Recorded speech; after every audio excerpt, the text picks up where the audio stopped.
a quiet run with her dogs, Right. a sudden collapse.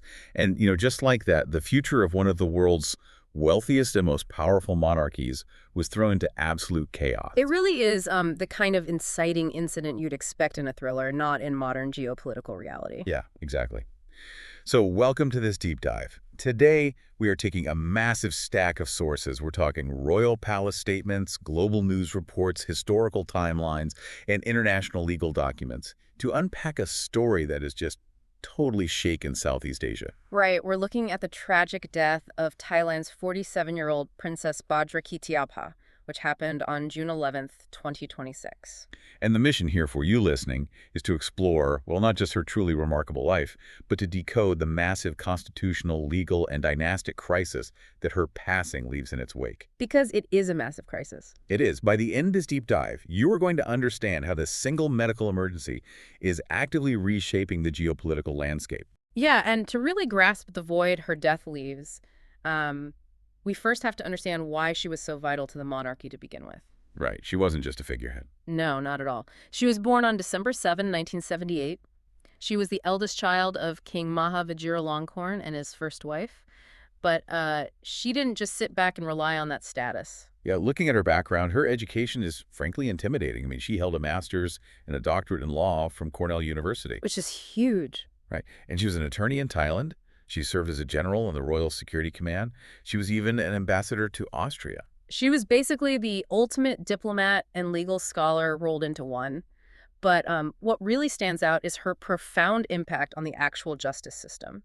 Yeah, the sources detail this specific moment in 2001. She was a law student, and she visited a women's prison. And that visit apparently changed everything for her. It did, because she saw firsthand how the global prison system, which at the time was basically governed by these 1955 standards called the Mandela Rules, was completely failing women. Because those rules were written by men, for men. Exactly. So women were, theoretically treated equally under the law, but that meant their specific needs, like reproductive health or the reality of pregnant inmates, were completely ignored. So she decides to do something about it. In 2006, she launches the Kamlangjai Project, which translates to inspire, right? Yes. And she focused specifically on helping pregnant inmates, but she didn't stop at the local level. No, she took it all the way up. Right.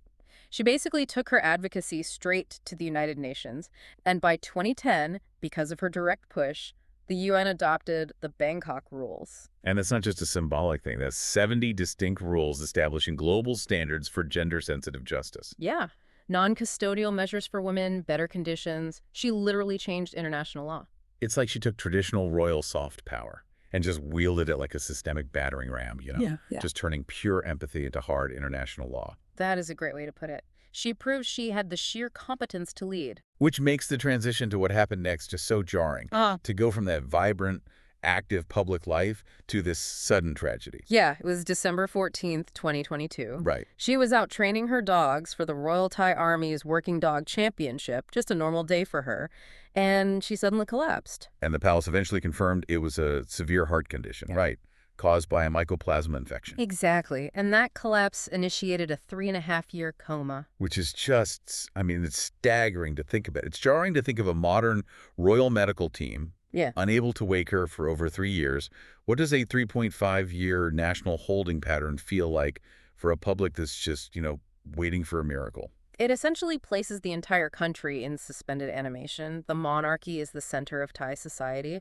So for years, there's this quiet underlying anxiety. And her condition just kept deteriorating. Yeah, the medical bulletins were grim. She suffered a severe bloodstream infection in August 2025. Oh, wow. And then a stomach infection that caused a massive drop in her blood pressure in May 2026. Until, ultimately, she passed away on June 11th, 2026 at King Chulalongkorn Memorial Hospital. Right, and the reaction was just immense. The sources mention a 15-day mourning period, crowds of people gathering outside the hospital with her photos.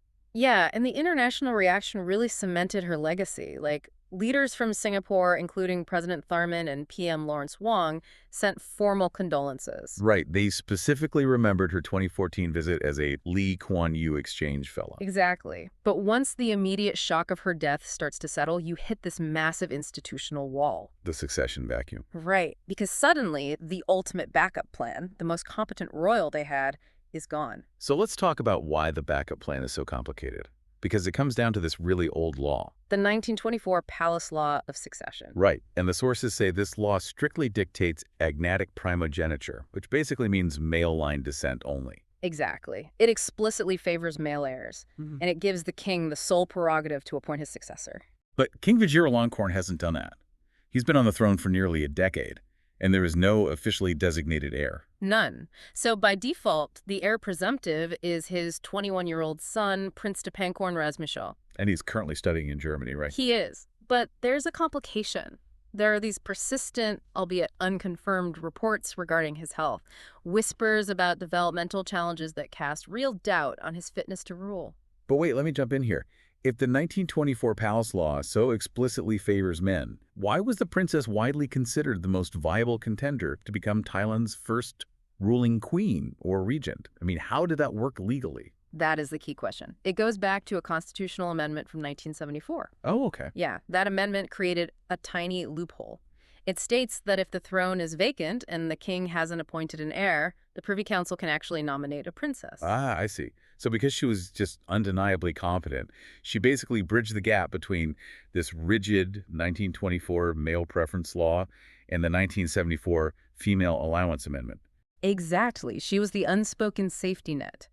And now that net is gone. Which leaves the prince, whose health is in question, and who else? Well, theoretically, there are the exiled sons. Right, the king's 4 estranged sons from his second marriage. Yeah, they were stripped of their titles back in the 1990s and have lived abroad ever since. Though one of them, Vajiralongkorn, did make these very brief, highly speculative returns to Thailand in 2023 and 2025. Only to be exiled again, apparently. Right. So you have this incredibly tense, complex situation. You've got returning exiles, an unconfirmed heir, a tragic death. And nobody in Thailand is allowed to talk about it. Exactly. And this is where we really need to pause.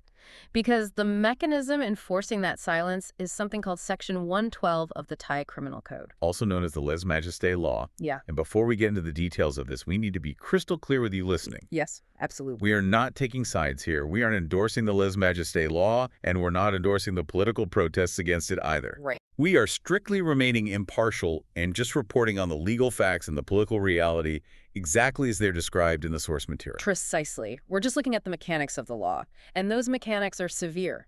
Section 112 criminalizes any insult or defamation against the monarchy. And the penalty is just wild. It's up to 15 years in prison.